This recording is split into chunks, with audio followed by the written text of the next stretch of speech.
सही क्रम है, यानी इनको क्रम में व्यवस्थित करना है।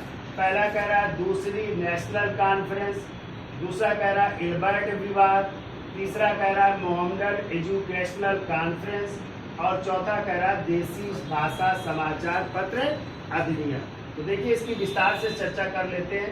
तो देखिए नेशनल कॉन्फ्रेंस जिसका गठन किया था सुरेंद्र नाथ बनर्जी और कई लोगों ने, और इसकी जो है पहली बैठक हुई थी 1883 में हुई थी, ठीक है। और इसकी दूसरी बैठक पूछ रहा है, तो दूसरी इसकी बैठक हो रही है 1885 में हो रही है। और कहाँ पे हो रही है? इसकी बैठक हो रही कलकत्ता में, ठीक है। तभी एक क्वेश्चन आता है कि जब भारतीय राष्ट्रीय कांग्रेस की पहली बैठक 1885 में बंबई में हुई थी, तो कौन सा एक व्यक्ति था जो उसमें उपस्थित नहीं हो पाया था। लेकिन जब अगली बैठक हुई 1886 में कलकत्ता में, तो वो उस बैठक में उपस्थित भी हुए और उन्होंने अपनी पार्टी का कांग्रेस में विलय भी कर दिया था, ठीक है। तो वो व्यक्ति है सुरेंद्र नाथ बनर्जी, और इन्हीं सुरेंद्र नाथ बनर्जी की ये जो संस्था है, इसकी जो है दूसरी बैठक 1885 में कहाँ पे हुई थी? कलकत्ता में, जिसकी अध्यक्षता की थी सुरेंद्र नाथ बनर्जी। तो इसीलिए सुरेंद्र नाथ बनर्जी पहली बार कांग्रेस अधिवेशन में भाग नहीं ले पाए थे। और जब कांग्रेस की दूसरी बैठक हुई थी कहाँ पे? 86 में कलकत्ता में, तो सुरेंद्र नाथ बनर्जी उसमें शामिल भी हुए थे और उन्होंने इस अपनी नेशनल कॉन्फ्रेंस का जो है किसमें? कांग्रेस में विलय भी कर दिया था। तो डेट क्या हो जाएगा? 1885। ठीक कह रहा है। इल्बर्ट विवाद कब आया? तो ये पीसी इल्बर्ट थे, तो उस समय भारत के वायसराय थे लॉर्ड रिपन। कौन थे? और लॉर्ड रिपन के समय ही 1883 में, कब?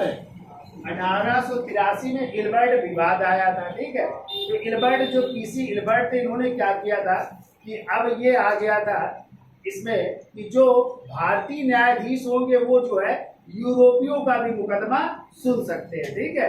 पहले नहीं सुन सकते थे, लेकिन इस इल्बर्ट जो मामला था उसमें जो है कहा गया कि भारतीय न्यायाधीश भी किसका? यूरोपियों का मुकदमा सुन सकते हैं। लेकिन यूरोपीय जो लोग थे उन्होंने इसका विरोध किया और इस कारण फिर बाद में जो है इसको जो है समाप्त किया गया था। तो ये कब आया था? 1883।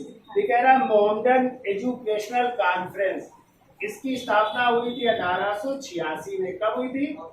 और इसके संस्थापक थे, आप लोगों ने नाम सुना होगा, सर सैयद अहमद खां का नाम सुना है? सर सैयद अहमद खां थे, जिन्होंने 1875 में, आपको पता है, मोहम्मदन एग्रो ओरिएंटल कॉलेज, मतलब पहले एक विद्यालय बनाया था, फिर वो कॉलेज बना था और एक आंदोलन शुरू किया था, अलीगढ़ आंदोलन 1875।